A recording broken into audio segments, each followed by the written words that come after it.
Because I came out and contradicted the sheriff's department, and I was a deputy employed by them, they fired me. Very first job I've ever been fired from, and it was a volunteer.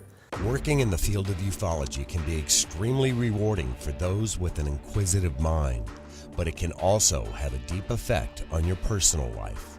Chuck Zukowski learned this firsthand. For 8 years, Chuck worked as a reserve deputy for the El Paso County Sheriff's Department. He has been a UFO and paranormal investigator for the past 25 years, conducted research at Roswell, New Mexico, consulted for MUFON, and led investigations on animal mutilation cases. In 2010, we had a horse mutilation in Rush, Colorado.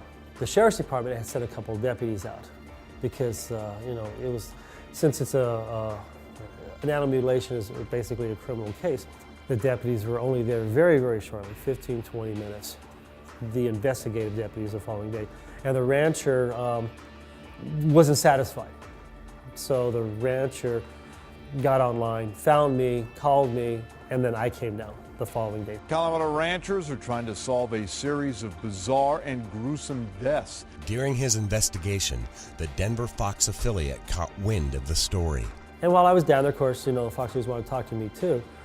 And so they put me on camera and they said, "What do you think?" And I said, "Well, it's definitely what we call a mutilation case. It has all the earmarks, all the evidence, or lack of,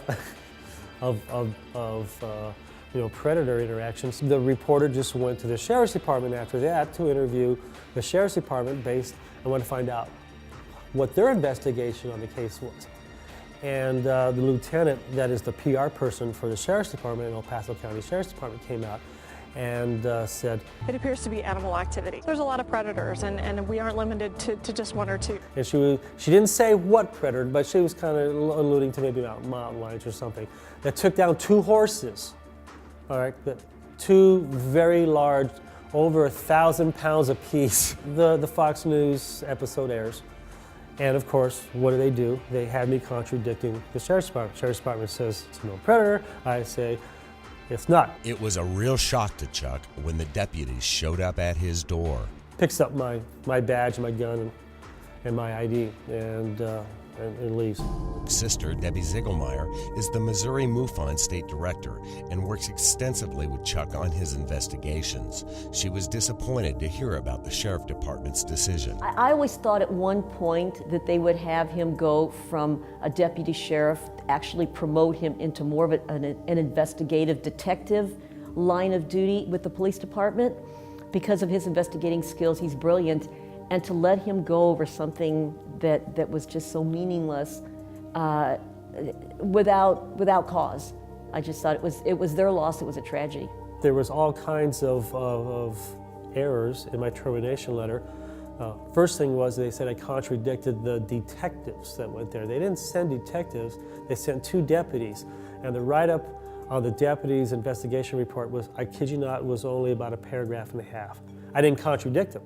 The 2 deputies that went out there said it was animal cruelty. By definition, mutilation is animal cruelty. These discrepancies in his termination letter led Chuck to pull the case report and go public with his story. There was a case number assigned to this one, and the deputies who assigned the case number, they also charged a criminal act. And a criminal act is animal cruelty.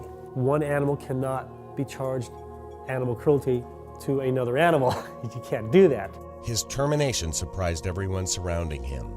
Even his fellow deputies were at a loss for the reason of his termination. They apologize for the department because they know me and they know that that's not what I do. At no time do I ever, or have I ever done an investigation while I was a reserve deputy. That's a volunteer job anyway. I never do it in uniform. I don't represent the Sheriff's Department. No, I've always done something for the public. I mean, I've always done something, community services. Now, when I moved to Colorado, I kind of wanted to get involved there. And the very first thing I did is I went to a Citizens Academy course, which was 18 weeks, and then from there I learned about the reserves. And you do the same testing for a reserve as you would for a full-time. A reserve is identical to a full-timer, except he doesn't get paid. I had an attorney look at this, and the attorney said I had the county by its testicles. Sorry to say that, but that's exactly what he said. We started to pursue it, and then I stopped back for a second, and I said, you know what? I could really push this. Now, if I had a pension, if I had wages, lots of wages, I would pursue it, but I was a volunteer. So I thought, you know what? It ran its course, and for some reason, it decided to stop its course. But as often happens in life, when one door shuts, another door opens. So at that point, what I was going to do was I was going to just use this information and to help me put the word out more. And not only that, but I've been able to use this information to bring other law enforcement agencies in to help me out. And because of that, I actually had other law enforcement agencies give me information on other cattle mutes just because I went public with it. And now I'm thinking, well, this kind of did a 180 on me. It's became positive rather than negative, and so I'm just going to keep the driving force going.